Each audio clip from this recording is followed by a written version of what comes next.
welcome to the New Directions podcast, where we specialise in helping real women achieve real transformations. I am very, very pleased and grateful to have the amazing Karalyn with us today, who's going to be running through her journey over the last 3 to 4 months and even further beyond that in the past, and how she has completely changed her world and really the trajectory of her whole life. So, without further ado, welcome Karalyn. Thank you for speaking to me today. I'm in the beginning of making all these changes. It's still very new. When I first came into contact with Matt and New Directions, I was probably not far off. I was probably, a few months earlier. I think you could say I'd probably hit rock bottom in sort of most areas in my life. Work was not satisfying. I was, working so many hours, trying to juggle that with being at home, with 2 kids, and not doing a very good job of any of it, as well as some, health struggles. So I think in the end, all the balls just dropped, and I got to a point where I didn't feel like anything was worth it anymore. And I had, this had sort of happened over, quite a number of years, I suppose, building up. And it probably does start with my health struggles that I've had ever since I was quite young. I was diagnosed when I was 21 with endometriosis. And subsequently, since that age, I'm 41 now, I've had multiple surgeries for that condition. And if I was lucky enough, I could sort of go 3-4 years in between a surgery and having some relief. If I was not lucky enough, it was, close to having a surgery every 1 or 2 years. So that really did have a huge impact on my life, depending on where I was at with that. If I was active, if I wasn't active, if I had the energy, if I didn't feel well, it really was dictated by the endo. And it was also very socially isolating, because certainly back when I was that young, it was definitely a condition that was not known and not spoken about. Nobody really seemed to know anything about it. In the last 3 years or so, I've started to notice a lot more in the media and a lot more women that have got much higher profiles have come forward that have suffered from it. And it's just shed some light on some understanding on the condition, because it was very isolating in the beginning, where nobody understood what you were going through or what you had. And you needed to take time off work constantly, and your employees would never understand what it was, and you start to get to a point where you feel like it's just all in your head, and are you just being a hypochondriac?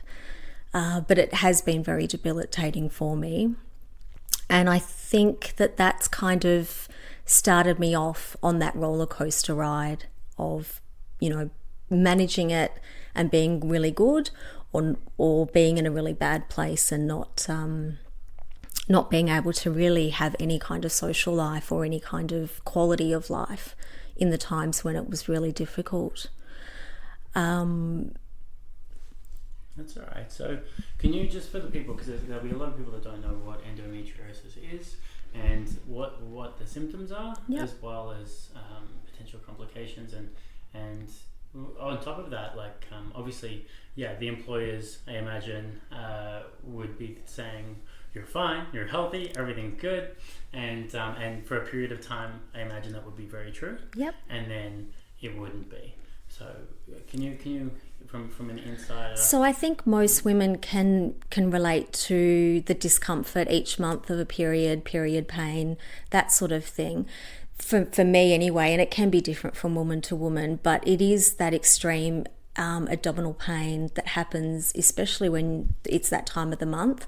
But for me, it was a constant. So even in between periods, you would just have just excruciating abdominal pain, as if, sometimes it would just feel like a stabbing pain. Sometimes it would just be like someone's just taking barbed wire and just running it through you. You can be quite bloated, depending on where, and physically what it is that tissue and lesions adhere to the inner parts around the womb and around the reproductive system, sometimes even around the bowel, depending on how extreme you do have it.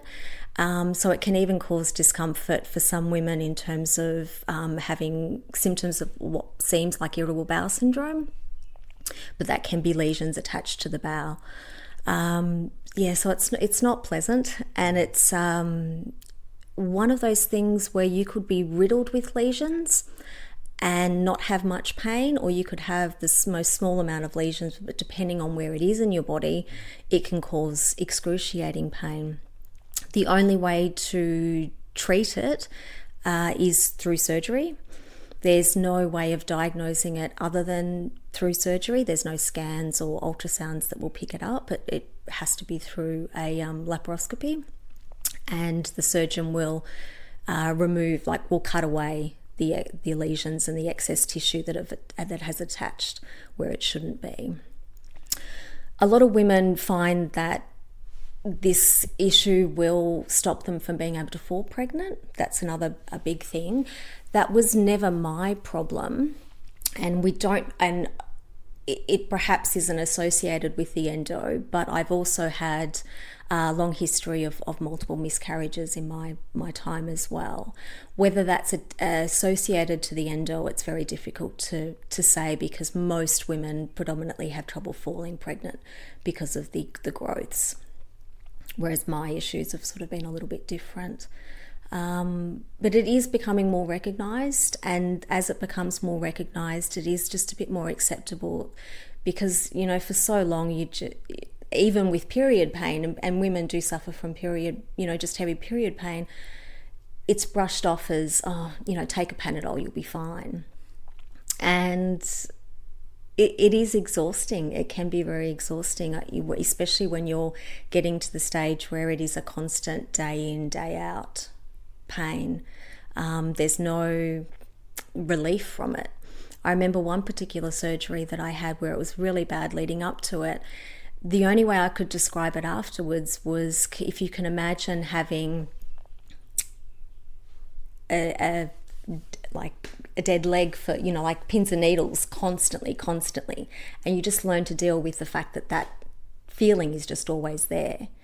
And then after the surgery, it was like, wow, I don't have pins and needles. Like, you know what I mean? I don't have that feeling anymore. It was actually strange for me for the first couple of weeks to sort of not have this constant pain in my abdomen, because the surgery had removed all the lesions. So that was even strange, because you do develop a bit of a resistance to just putting up with a certain level constantly. And it's only when it gets really, really bad that you feel that you can't go out and you can't do things.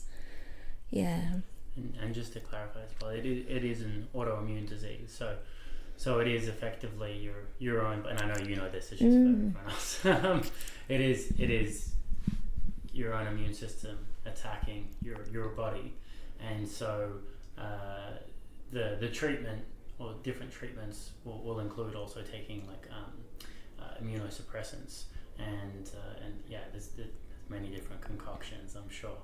But can you then take us through, because this has obviously been happening for most of your life. Yeah. so then did that gradually wear you down mentally? Is that what you're alluding to? Yeah, look, I think it has over the time. You tend to get a little bit of a why me. You just sort of feel a bit worn down by it all in those times where it is difficult, and then you'd have the surgery, and then for a little while you'd be okay again, you'd feel a bit normal. The last time I actually had a surgery, just December, just gone, and that was my last surgery. Previous to that, it had been about 8 years since I'd had my surgery before that, but that was really 5 years too late. I should have really had it much earlier. I did put it off for quite a while. I was, when things started to get bad for me the last time, I was just going through a divorce, and my grandmother, who I was very, very close to, had just suffered a major stroke, and there was a lot of family drama going on around that. So there were a lot of pressures, outside pressures happening at the time, and just like so many people do, you just put yourself on the back burner and you take the painkillers to get yourself through, and you just soldier on. And all the energy that I had at the time was just to deal with what was happening around me and just to manage it. I couldn't seem to get myself out of the hole of doing it well. It was just surviving at that point. And part of that was also neglecting myself physically, neglecting myself nutritionally, and not exercising, because I just didn't have the energy. I just didn't have the mental capacity to focus on myself. And I felt so needed elsewhere, and so many other things were happening that I just completely took a back seat for my own health and my own well-being. And I managed to get through we managed to get through all of those hurdles that life throws at us. But each time at that point when that happened, because I was already sort of on the back foot in terms of my health and my weight, it is always harder to come back from it once you already have let yourself go just that little bit. And at that point, I met my beautiful partner, John, who I'm with today. And life seemed good again for a little while. And whilst I probably still didn't focus a lot on myself, I was still very much giving to him and to the girls. We have 2 teenage daughters that we have most of the time from his previous marriage that are with us. And my next role that I just kind of fell into was again just a caregiving role, which is natural for me because I have always wanted children, and it is a natural role for me to sort of take up. But again, I think I just never gave myself the chance to, or the permission to look after myself. It was just constantly doing for everybody else. And so little by little, you just let your health go, you let all of that go. And the endo was getting quite bad at this point. So I did eventually, like late last year, seek help for that, and I went back and had surgery, and I thought that was going to be it. That was going to be, now that I've had the surgery again, everything's going to be good.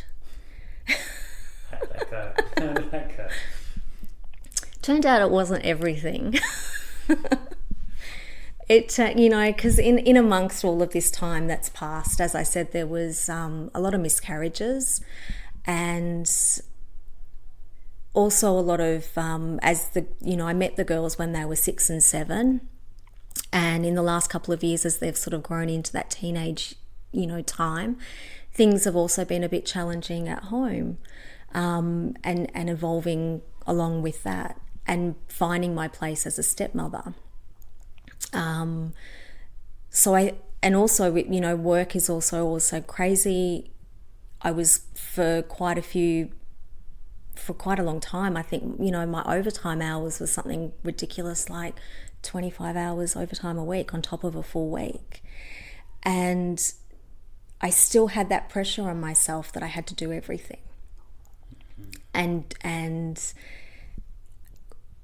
I had a real issue, and I still do struggle with that, asking for help. I need to be able to do it myself. And in order to do everything yourself, in order to try and get everything done, and mind you, if you're doing it all on your own, you never do it well. It's just impossible. But at the same time, something has to not be done, and each time something that wasn't being done was me, was my health, was my exercising or my making sure that I was eating well. That's what sort of always takes the back seat when you're trying to keep all the other balls in the air. So after the surgery, I thought that everything would be fine, and lo and behold, it wasn't. And it felt like a roller coaster ride that was quickly crashing to the end with no brakes. And it got to, March this year, where I just sort of realized, hey, things just aren't getting better. They're actually getting worse. I'm getting worse. I'm not looking after myself. I don't even know where to start with picking up again and doing those things. I'd let myself go to a point where I wasn't fitting into anything in my wardrobe. And, mentally, you beat yourself up for all of that stuff on top. And I found myself in a very dark place. Very dark place. And in the end, it was finally just admitting that I'm not coping. That was the biggest thing. Admitting to John that I wasn't coping at all. I didn't know what I was going to do. I didn't know what the answer was, but I just had to say it out loud. Hang on, there's no joy in life at the moment. There's no satisfaction in any way. I'm trying to do everything, but I'm doing nothing well. And it feels like there's no time ever. I feel like I was constantly just trying to find time for things that there was no time for. So it was a very dark place. So I reached out to my GP, because I really didn't know what I was going to do. I reached out to my GP, and she actually suggested to me to seek out a therapist. And I was really ashamed at that point as well. I remember feeling a lot of shame at that point that I wasn't coping and that I wasn't doing it, and that especially that I needed help. I've always been a very independent person. Even, going back to my younger years, I could do everything for myself. Mum and Dad had a local business, and I would work there every day after school and school holidays and Saturday, and I would actually also run the household for Mum and Dad because they were just so busy. So I was always a very independent, could cope, did everything for everybody person. So to find myself in the position where I knew that it wasn't working, but then when I got to that point where I actually admitted it and said it out loud afterwards, it was just this whole wash of guilt and this whole wash of failure. Like I felt like a failure. That everyone else around me can do it. Why can't I do it? Is there something wrong with me? And that wasn't just about the physical stuff of the running the house or being able to do the full-time job and that sort of thing. It went right down to the core of the miscarriages. Like, why can't I hold on to a pregnancy? Why can't I even do that? Like, what's wrong with my body that it can't even back me up in what's the most natural thing that a woman should be able to do? And emotionally, mentally, that really mucked with my head. So yeah, I definitely did need a therapist. And I found a brilliant one. My GP was great, and I found a really amazing woman. And we've worked through, it's a long way off. As I said, my journey's just beginning, but to be able to speak to someone independently and just get some perspective on your life, have someone help you get some perspective on why you react the way you do to things, what has led to that, or your experiences that have so far shaped your reaction to things, and to also get a little bit of a reassurance that, hang on, you've actually been through a lot. If we add all of these things up, each thing individually, you could probably say that, yeah, you know, it's a bit tough, but you can cope. But when you sit down and put them all together, it's a crap load. And we all have our huge bag of crap that we've gone through. And when you haven't dealt with it, and when you haven't faced it, and when you haven't sort of acknowledged these things as they happen, and you just keeping on, it catches up with you. And it took 40 years, but it caught up with me. So that was sort of the first point. And that's what, you know, she suggested maybe you need to start exercising again, start sort of moving again. It would actually help you mentally just to be out and doing that. And of course I knew it had been on my mind, but it was by chance a week after that particular therapy session that I had looked on the East Bentley Facebook group, and I saw the gorgeous Marissa, and I saw her story and read her journey, her fitness journey that she had with New Directions. And I don't know what it was. I still feel like it's almost divine intervention, because it was almost like just making the move before my brain could catch up with what I was doing. But I found myself instantly reaching out to you, Matt. And before I knew it, I had the, you know, catch up organised, and I was jumping in without really thinking about it. Yeah. It was just this momentum that carried me. And thank goodness, because I think if I had sort of sat there and, you know, I dissected it and thought about it anymore, I'd still be sitting on the bed thinking about it. So sometimes you do have to make that leap. Just jump, you know, start something before your brain has a chance to catch up. Because sometimes it's just jumping over that fear before you think too much about it. And that's sort of what did bring me to sort of working out with you. Perfect. Well, that is a good overview. That is. Yeah. Thank you. Pretty deep. No, it is very deep, and it is. But it also, I'm sure, resonates with a lot of people. And then also, when you go through, because I'm sure that's almost like a short list as well. So when you go through those things, I think that I was imagining that if I was you, that is a hell of a lot of things to have to live through, and then to come out stronger, or even just strong on the other side, is an accomplishment. And it gives us a really good insight into where you're at, you know, like where you've been, and if you don't have an awareness of that, then it changes how basically it stops you from thinking that everyone is you and everyone's had the same experiences as you, and therefore everyone should think like you. Instead you go, wow, if you put yourself in different people's shoes and you go, I would have a completely different outlook on life, based on those experiences. So that's huge. And now I think that we get up to perhaps a more upbeat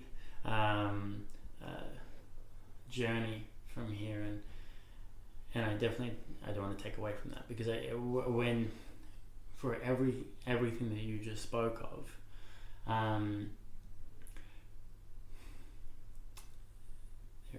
don't know if anyone knows about like the compounding effect, but effectively it sounds like somehow you just dragged yourself out of the negative compound effect. And if you get a compounding interest calculator, you'll understand what I'm talking about. But basically, where you can start off with small problems, and then as they build up and build up and build up, you're nosediving. Yeah. But if you can somehow turn that around, and now I feel like when you met that counselor, and when that was a good fit, I feel like that was your very first point at which you broke even, and then started to take those first steps towards actually progress, if that makes sense. And Definitely. Yeah. Definitely. Yeah. And for me, it was just the acknowledgement of my journey for the first time, because, you know, especially with the miscarriages. I mean, I spoke of the endo feeling isolating, but particularly each time there was a loss of the miscarriage, that was a very lonely place to be. Because, again, it's another taboo topic. We don't really speak about these things openly. It's not encouraged to be spoken of. So you already feel a little bit kind of like you can't bring it up, like you don't want to bring it up with anybody. And I also felt the burden of those who I did confide in, that I was also dumping the heaviness of it all onto them, and I didn't want to do that, because I find, you know, it was just so horrible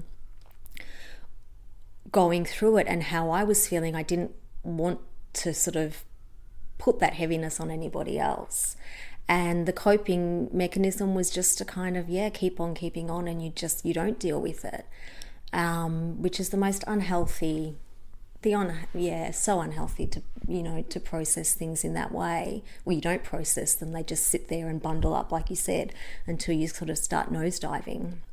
So the biggest thing for me was just to start acknowledging all of these things so I could start to work through them and move forward. Definitely. Yeah. I am going to, just before we go forward from here, I do want to ask something, and this is because it's actually just in the general media at the moment. This isn't about you as an individual. But this is something that's playing out, at least in Australia at the moment, where women in their mid-30s to 50s are they're consuming more alcohol than men at the moment, and so one of the things that I've learned is that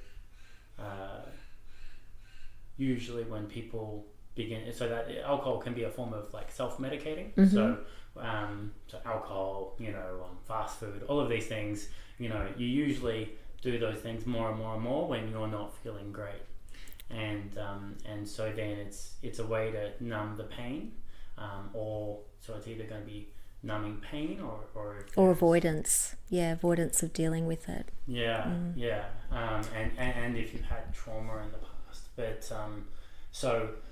And you don't have to open up about this, but did you have a vice, and what was your for me, I would have to say it would be more the food, which is why I found myself also in such a really bad physical way. Food was always my comfort, my go-to, and I'm not talking McDonald's, KFC, like that really junky food. I'm just good food, but lots of it. And just bad choices. So your pastas, you know, lots of cheeses, and, you know, all those things that you just shouldn't be having to excess. And isolation was the other sort of vice for me. I just found that's my go-to mechanism of just withdrawing socially, not going to things. And the two just went hand in hand. The more I sought the comfort in food, the less I felt good about myself, and I would just withdraw more, and it just became this vicious cycle and you lose those social connections with your family, with your friends. It's a very lonely place to be. And then for me as well, it made me quite emotional as well. So, you know, there'd be lots of niggly arguments with John because I was just in a very bad headspace. I'm seeing that now when I am in a much better headspace, that my rapid up and down emotions when I wasn't in a good place. I wouldn't tell him that. He'll hear it here, but I kind of feel. Thank God. No, I kind of feel sorry for him because it probably did go from 0 to 100 for no reason other than I just feel shit about myself, and it was just a defense mechanism. I would just get a little bit short when I felt a bit threatened or felt, he might say, come on, why aren't we going to this?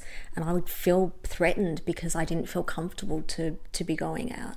So I'd get quite defensive. So yeah, emotionally it also, played out. But food and isolation were my two things that I struggled with the most. It's good to know, like it just as in about ourselves. Yeah, definitely. Okay, now we get to go forward. So, okay, so yeah. First off, how when we did first sit down and we had that talk, how did you feel before we met, and how did you feel during it, or does it just feel like a blur? Well, the getting to you was a bit of a blur. It was like, I'm doing this, I can't believe I'm doing this, and I was kind of tricking my mind before I could talk myself out of it. But initially, I have to say the first thing, and we were total strangers before we met, and I couldn't believe over that first coffee I was confiding in you about my medical history, about my miscarriages, about how low I felt mentally, how low I felt physically. And I think that's total credit to you, because from the beginning, I just felt that you held and you'd continue to hold such a safe space in order to, do the workouts and be, it just feels like such a safe space that you hold, so I can be myself and I don't have to feel like I've never felt that you've judged me. I've never felt anything other than support and safety. And that was evident on that first meeting.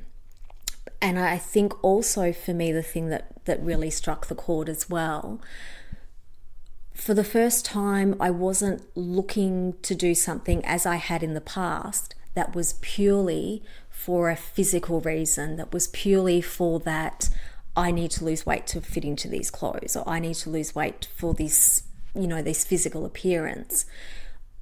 This time I was really approaching everything from, I need to find some joy in my life. I need to be happy. I need to find, a physical, healthy body so I can get the most out of my life.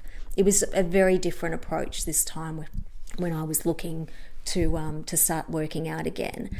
And I think the fact that when we first sat down, we didn't really speak about the workout side of things. We actually spoke about me. We spoke about where I'm at. We spoke about how I was feeling. We spoke about all of those things. And so that was a very good connection for me, knowing that your approach is one that's so holistic as well. It's not just about get in here, do 10 burpees, write down your food and see you next week. Yes.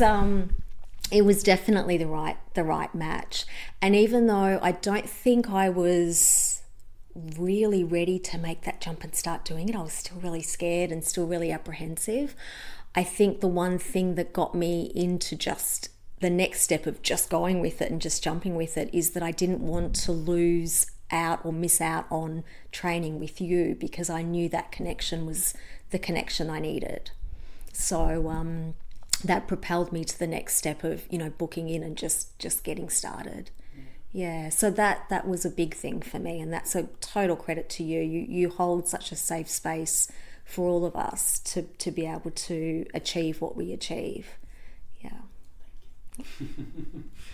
Okay, so now we're up to the part where you've recruited 2 people to your team. You've now you've dived into uncharted territory. Yeah, day one at the gym. Yeah. So as far as beginning working out again and because that was the beginning. It was much more just cool. Let's just exercise. Oh, and I remember that the gym had quite a lot of guys in. So they did.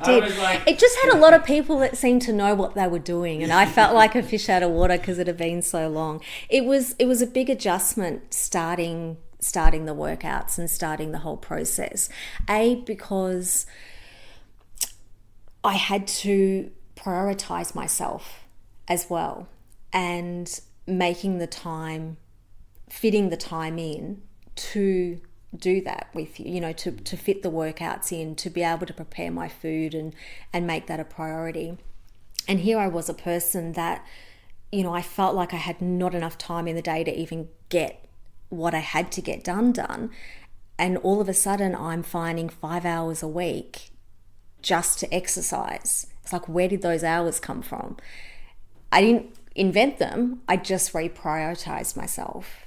And I, made myself worthy enough to be doing that. Or I got the thought process, and this was with the therapy, but as well as with you get to that point where it's like, no, hang on a second, I'm worthy of this. This is good for me, and this is what I need.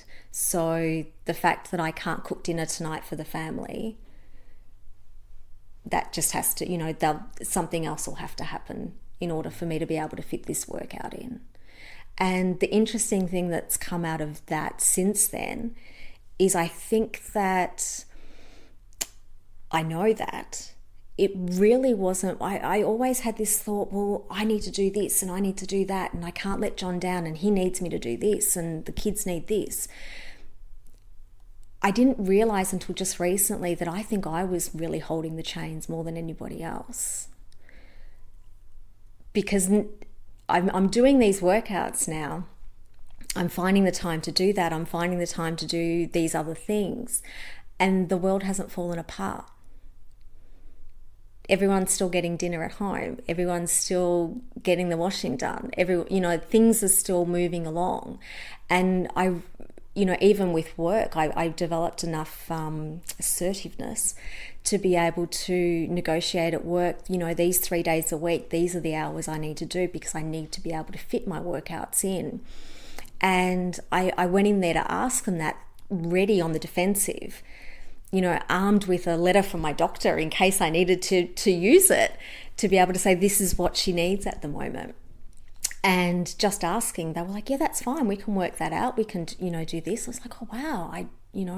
And it was then that I realized that I know I was really holding the chains over myself more than my work was, more than the family was.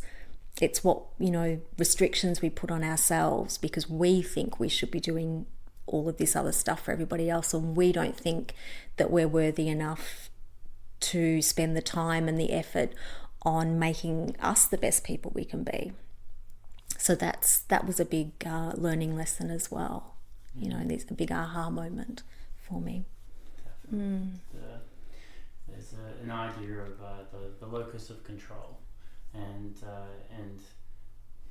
I guess that the two things come to mind when you talk about everything you just said, which was one is that just in case women out there don't know this, that on average, when looking at personality traits, the differences between men and women, one significant difference is that on average, women are more agreeable.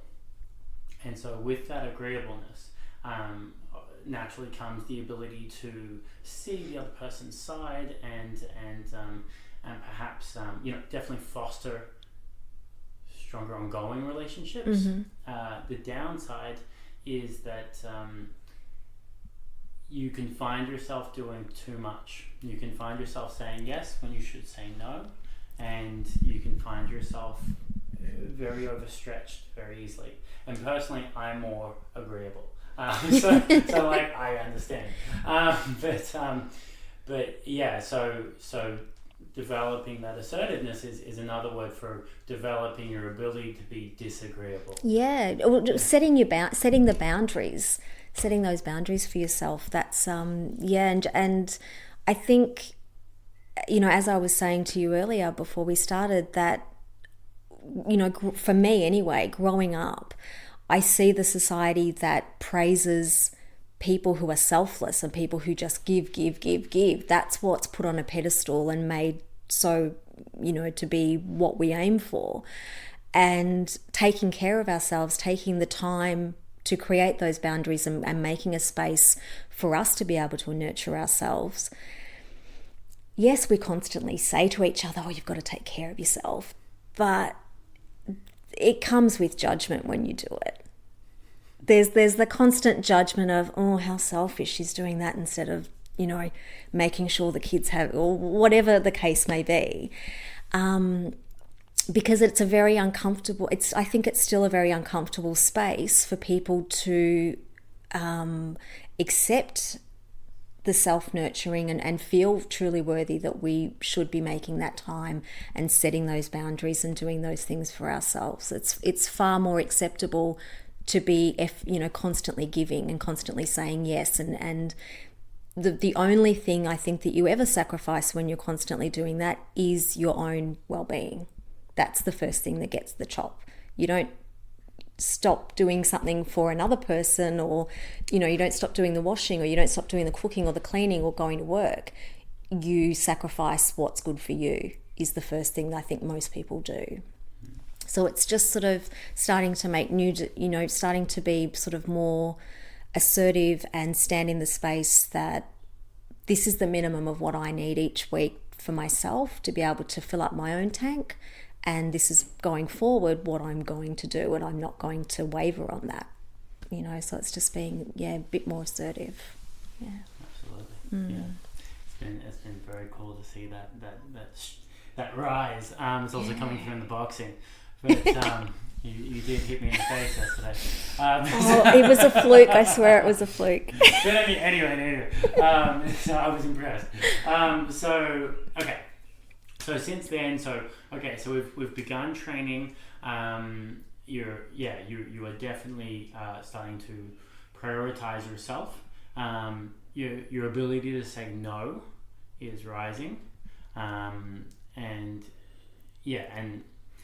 that's huge. And now, you're beginning to exercise more. So we started with the 2 sessions a week. Yep. And then can you run us through like how that's progressed from that 2 sessions a week to now? The extra. Well, the 2 sessions a week was all I could sort of muster up in the first week or so.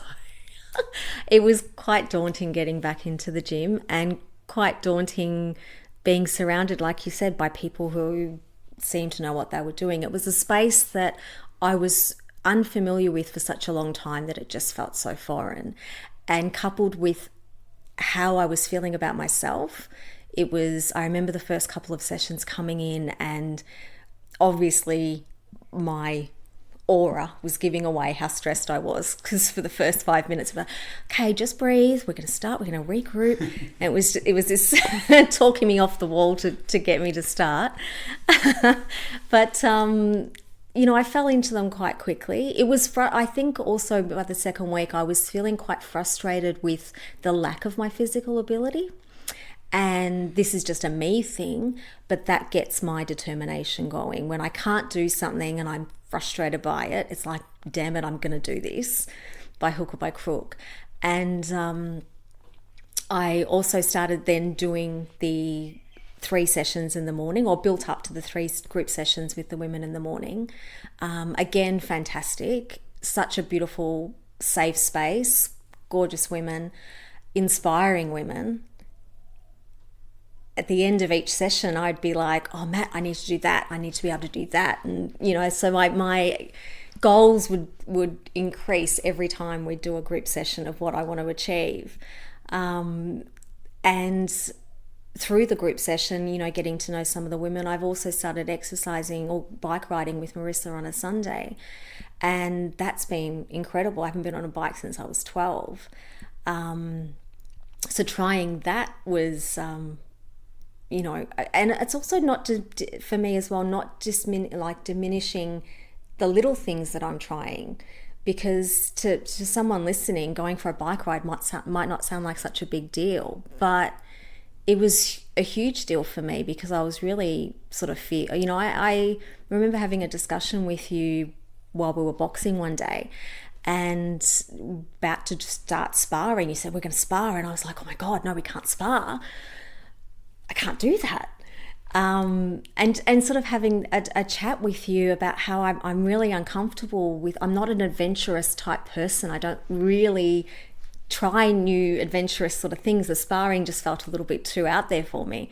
And after sort of having, and this is the other thing I love about training with you, having that sort of chat about, okay, so you asked me a few questions about my childhood and about, pointed quite questions. Surprising when you think about it. Like, we're about to spar. As I asked you about your childhood. But it did. It was relevant. But it does, it totally answered everything. I've grown up in an environment where I was constantly, be careful, don't do that, you'll hurt yourself. And so it makes total sense as to why I'm a little bit more cautious when it comes to trying new things. And just acknowledging that, just sort of seeing that, and acknowledging it and going, oh, that's where that comes from. That's why I react this way. It almost helps to build that bridge to get over it and try new things, So here I am sparring, giving you a left hook and, doing things like joining Marissa on Sundays for, this 20K bike ride that I never thought that I'd be able to physically do.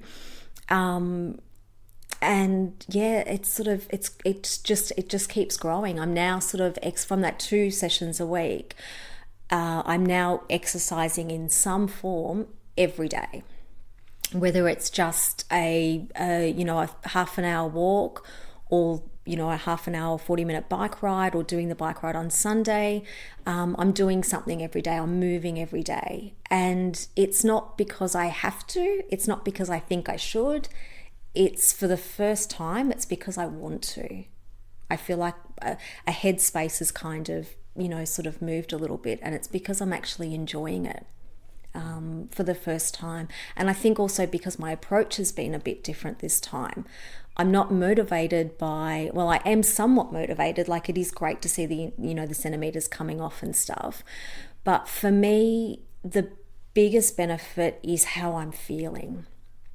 The energy that I'm feeling, the shift in the lift in emotions that I'm feeling, those things just, it's exhilarating, it really is exhilarating when you kind of feel good after you've worked out, So, that stuff I love, and that's what's sort of driving me to want to keep doing more things and want to sort of keep accomplishing more things in my workouts. And physically. Absolutely.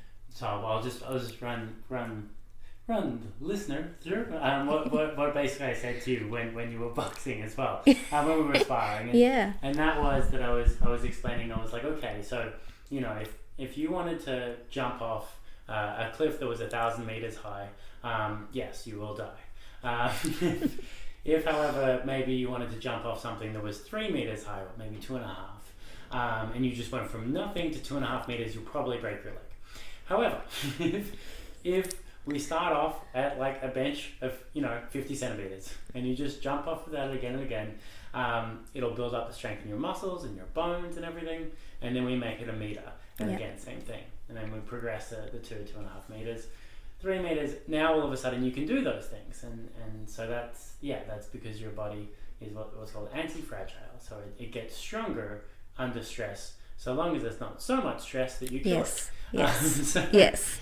But I suppose to that discussion, it was just sort of coming to the realization that a lot of my stresses were just disproportionate to what the reality was, and that was just this constant kind of upbringing of be careful, you'll hurt yourself, don't go near the dog, it'll bite you. It's being cautious of everything.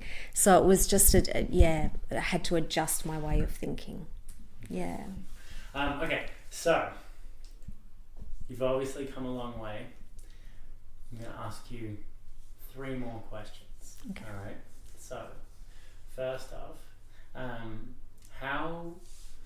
so all of these changes have happened now, as far as obviously what you're doing with your time, and you're exercising more. The nutrition, I'm sure, is a lot better. We haven't really spoken about that, but I'm sure it is. It is. I'm on a fasting day at the moment. And you're still in a good shape. Your state of mind, your stress levels are lower. All of these things are positives. How has those changes, because they're all changes within you, how have those all affected now, like your work life and also your relationship and your personal life? have they transferred onto other benefits or? Yeah, look, I think, well, work is definitely feeling a lot better because I'm just a lot lighter in my own headspace. So I'm not getting drawn down so easily when things don't go right or when I've got, deadlines and that sort of thing. That's been good. And also I feel a bit empowered since I've sort of, laid down the law a little bit and sort of said, look, I really need this to be my schedule, and asked for what I needed. I feel a bit empowered that I'm not just totally railroaded by work, and I'm not, run by them, that I do get, it's a bit of a give and take. And, if I don't have to do the overtime just because I'm asked to. Like, I do definitely feel a bit of a release from, the having to do it. I don't have to do it. It's, if I can do it, I will. If I can't, I can't. And mentally, that's very freeing for me. At home, things have shifted, and I haven't actually thought about this until you've asked me, but things are a lot lighter. I'm in a much better mood most of the time, and I am definitely, attracting that with John and the girls as well. We are sort of having a lot more social time together. We're, doing a lot more things as a family together. And I think that just comes with just feeling happier. We're sort of enjoying each other a lot more. Socially, I've rekindled a lot of, and that was one of my things on the affirmation, which I haven't actually mentioned, but that was one of the things that definitely did help me. We'll come back to that. I felt like I had lost a lot of connection with family and friends when I did withdraw.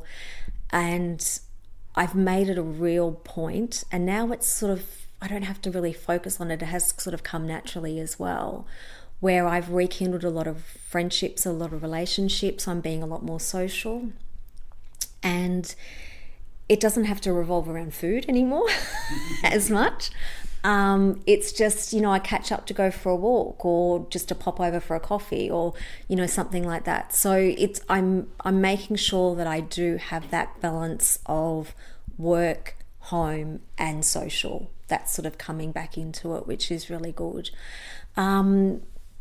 Where I have kind of got a bit of a pullback, and it's the only area I think that I have had a bit of resistance, is prior to starting up, we would have a lot of our dinners at John's mum's place. She would invite us over for dinner quite often. And John is still going, but because I have commitments a couple of nights a week and I'm wanting to do other things, other exercising and stuff, I am respectively, declining, so I can't make it, but you go, that's fine. I've got training tonight. And I have felt a little bit of a pullback in that way, because I think they're just adjusting to me always being around, to me, doing other things. But they'll come round. But that's probably where I'm finding a bit of a pullback. And that's probably all, it. I can see that John he's very supportive of me taking my own time and doing all of these things. He's really happy for me to do that. And yeah, so for the most part, socially and interacting with the family, it's been a very positive outcome. Beautiful. It sounds like it couldn't be better, really. Yeah. It's pretty difficult. Everything has improved except my mother-in-law. And that's only because she's upset that I'm not going there to eat as often. Yeah, I'm not eating enough of her food. And then from there, for the women that are in your spot from 6 months ago, that are really finding it tough and are feeling overwhelmed and can't really see which direction or where to even start. Exactly. What advice would you have for them? And advice might be a strong word. Even just what first steps would you say would likely help? Well, for myself, I think the biggest thing was asking for help. It's okay to ask for help. That was the biggest hurdle for me, and the biggest thing that I struggled with, because I felt it's such a weakness. But there's a strength in reaching out, and whatever it is that you're reaching out to, whether it be like me, your doctor, or to go and speak to someone, or a trainer, whatever that is, just reaching out and admitting that you need some support to, help you get to that next step, or to make that change, or begin that change. That's so brave. It actually takes a lot of courage to make that first step. It's a lot easier, albeit so horrible to be in that cycle going round and round. It is a lot easier to stay in that rut. It is a lot easier to sort of just sit still and not move forward. It's far scarier to make that first step.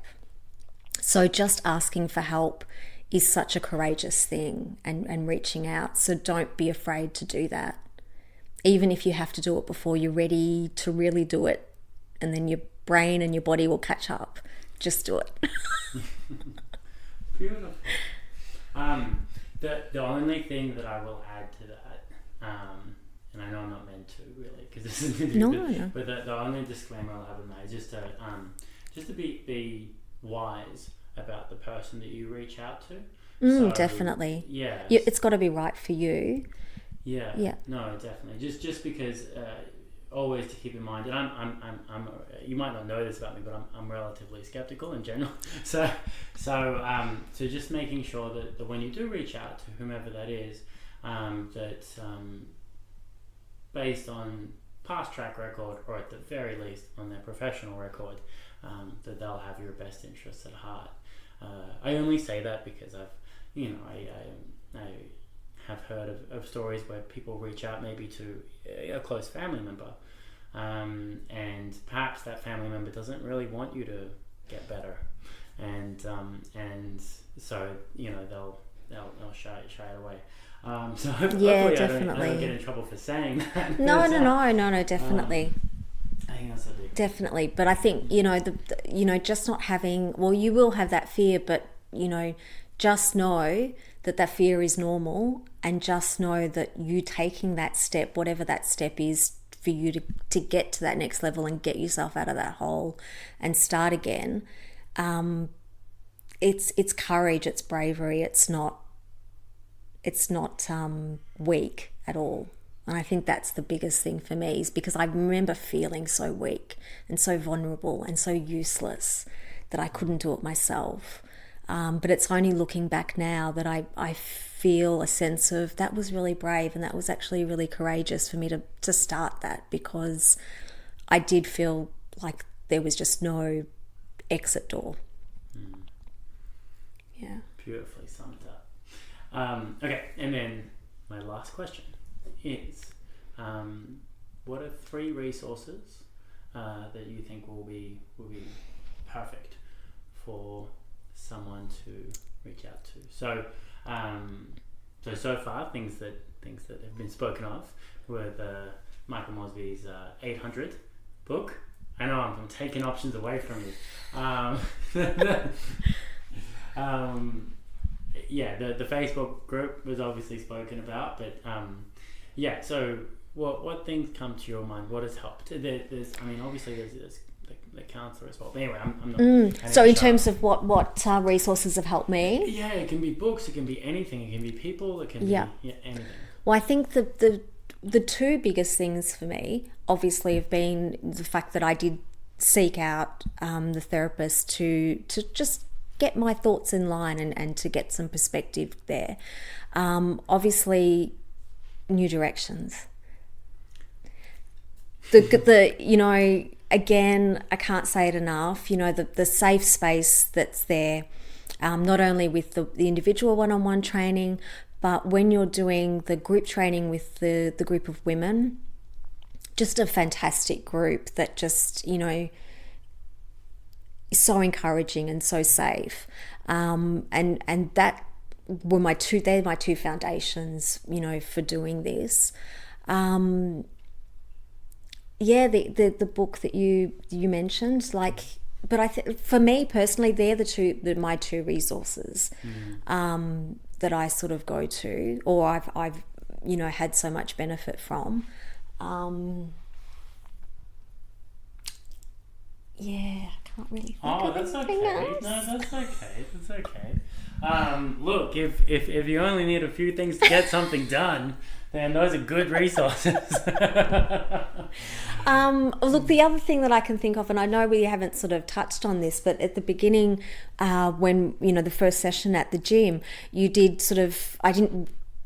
you sort of did it without me really even thinking, and by the end of it, it was just all there and all written. But the affirmation that we put together about what my goals were and what my intentions were and where I wanted to be and how I wanted to feel, and saying that affirmation in the morning and the evening, it literally has been gold, because it is that little bit of inspiration each day, twice a day, that just helps you refocus, helps you regroup, helps you kind of stay on track. There have been times where you wake up in the morning and you're so exhausted and you've got to get to training, and you're kind of talking yourself out of it a little bit, and you read the affirmation while you're getting dressed, and you sort of it just brings that focus back in. Or you've had a bad day, not a bad day, but you've had a stressful day, you've just walked in the door, and it just brings everything back to what you're working on, and that's brings a little bit of energy back into you as well. So that's a really good resource, I think, and really worthwhile process doing.